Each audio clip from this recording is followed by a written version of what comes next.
समस्त विश्व एक परिवार, मेरा आश्रम। प्रकरण को आगे बढ़ाते हुए, रांची का विद्यालय एक छोटी सी सादी सी शुरुआत से विकसित होकर अब बिहार एवं बंगाल में सुपरिचित संस्था बन गया है। विद्यालय के अनेक विभाग ऋषियों के शिक्षा आदर्शों को चलाते रहने की इच्छा रखने वाले लोगों के स्वैच्छिक दान से चलते हैं। मदीनापुर एवं लखनऊपुर में विद्यालय की विकासोन्मुख शाखाएं स्थापित हो गई हैं। रांची के मुख्यालय में एक चिकित्सा विभाग भी चलाया जाता है, जहां उस क्षेत्र के गरीबों को निःशुल्क चिकित्सा एवं दवाइयां उपलब्ध कराई जाती हैं। विद्यालय ने खेलकूद प्रतिस्पर्धाओं के साथ साथ शिक्षा के क्षेत्र में भी अपनी पहचान बनाई है, जहां विद्यालय से निकलने वाले अनेक छात्रों ने बाद में विश्वविद्यालय जीवन में अच्छी ख्याति प्राप्त की है।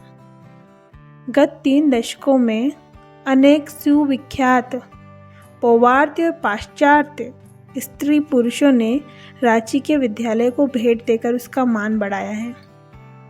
वाराणसी के द्विशरीरी संत स्वामी प्रणवानंद जी 1918 में कुछ दिन के लिए रांची आए थे। बाहर खुले मैदान में वृक्षों के नीचे चल रही कक्षाओं के सुंदर दृश्य को और संध्या समय छोटे छोटे बच्चों को घंटों यौगिक ध्यान में निस्तब्ध बैठे देखकर वे अत्यंत प्रभावित हुए।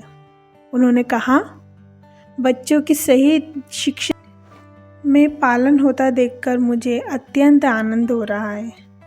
इस संस्था को मेरे गुरुदेव के आशीर्वाद प्राप्त हों। मेरे पास बैठे एक बच्चे ने योगीराज से एक प्रश्न पूछने का साहस कर लिया। स्वामी जी, उसने कहा, क्या मैं सन्यासी बनूंगा? क्या मेरा जीवन केवल ईश्वर के लिए है? यूँ तो स्वामी प्रणवानंद जी मंद मंद मुस्कुरा रहे थे, परंतु उनकी दृष्टि भविष्य को भेद रही थी। उन्होंने कहा, बेटा, जब तुम बड़े हो जाओगे तब एक सुंदर वधू तुम्हारी प्रतीक्षा कर रही होगी। वर्षों संन्यास लेने की इच्छा रखने के बाद उस लड़के ने विवाह कर ही लिया आखिर। स्वामी प्रणवानंद जी के रांची से प्रस्थान करने के थोड़े दिन बाद मैं उनसे मिलने अपने पिताजी के साथ कोलकाता में उस घर में गया, जहाँ वे कुछ दिन के लिए ठहरे हुए थे। कई वर्षों पहले की हुई प्रणवानंद जी की भविष्यवाणी अचानक मेरे मन में उभर आई। मैं बाद में तुमसे मिलूँगा जब तुम अपने पिताजी के साथ आओगे।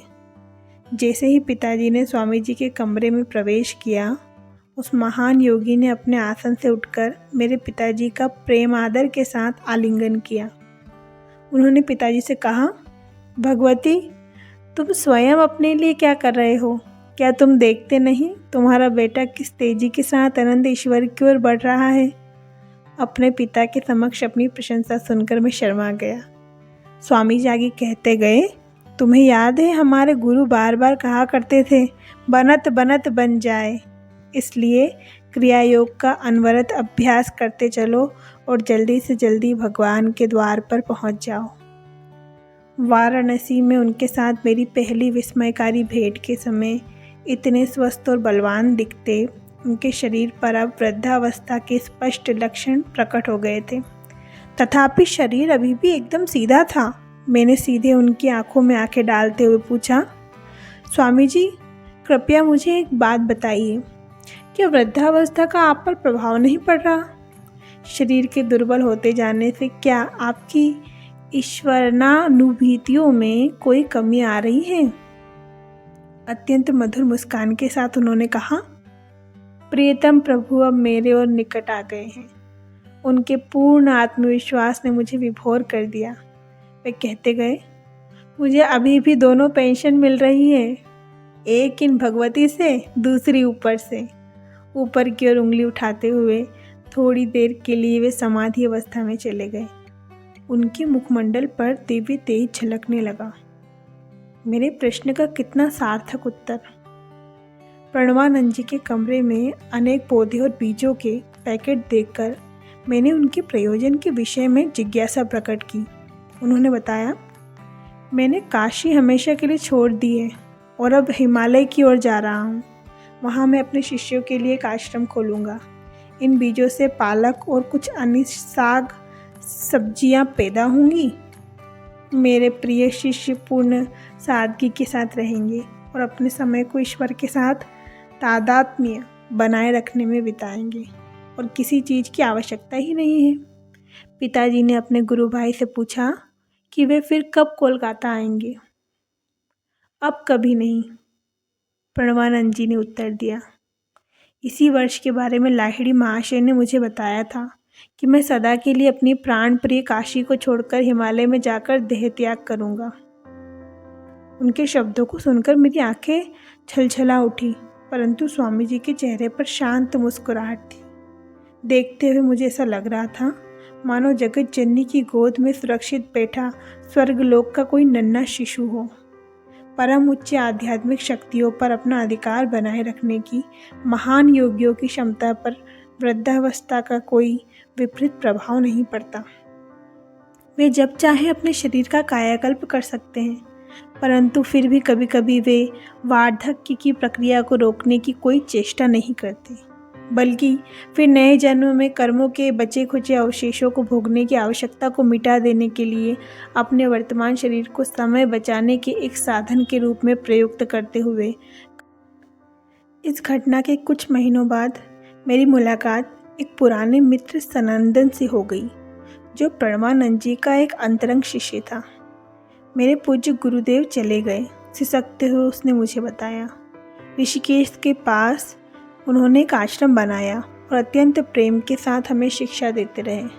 जब हम लोग जरा ठीक से इधर स्थावर हो गए और उनके सानिध्य में तीव्र गति से आध्यात्मिक उन्नति कर रहे थे, तो एक दिन उन्होंने ऋषिकेश में बहुत बड़े जनसमूह को भोज देने का मंतव्य प्रकट किया।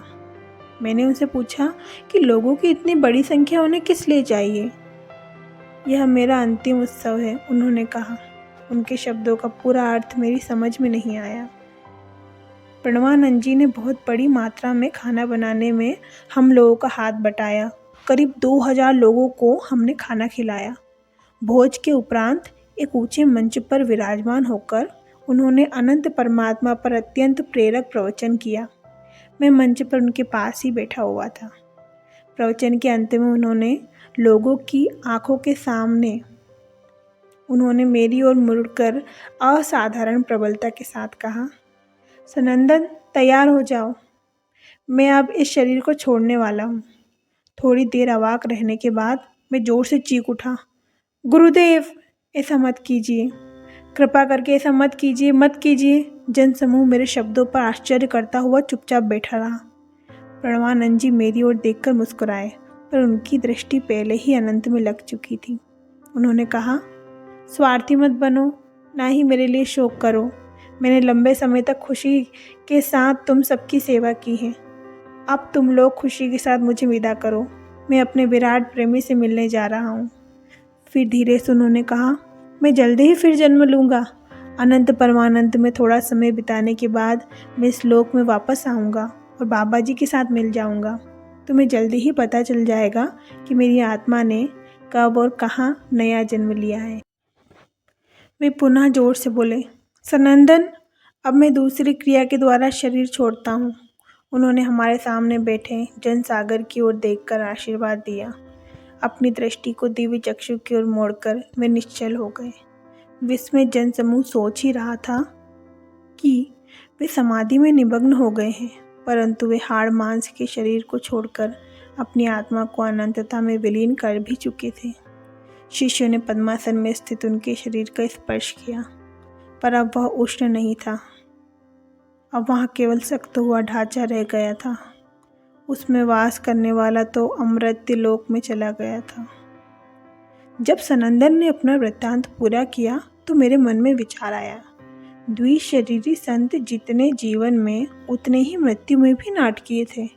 मैंने पूछा कि प्रणवानंद जी पुनर्जन्म कहाँ लेने वाले थे। मैं उस सूचना को अत्यंत पवित्र धरोहर मानता हूँ, सनंदन ने कहा। मुझे किसी से वह कहना नहीं चाहिए। शायद तुम्हें किसी और तरीके से पता ही चल जाएगा। अनेक वर्षों बाद मुझे स्वामी केशवानंद जी से पता चला कि प्रणवानंद जी नया जन्म लेने के लिए कि कुछ वर्ष बाद हिमालय में बद्रीनारायण चले गए। और वहाँ महान गुरु बाबा जी के साथ रहने वाले संतों में शामिल हो गए।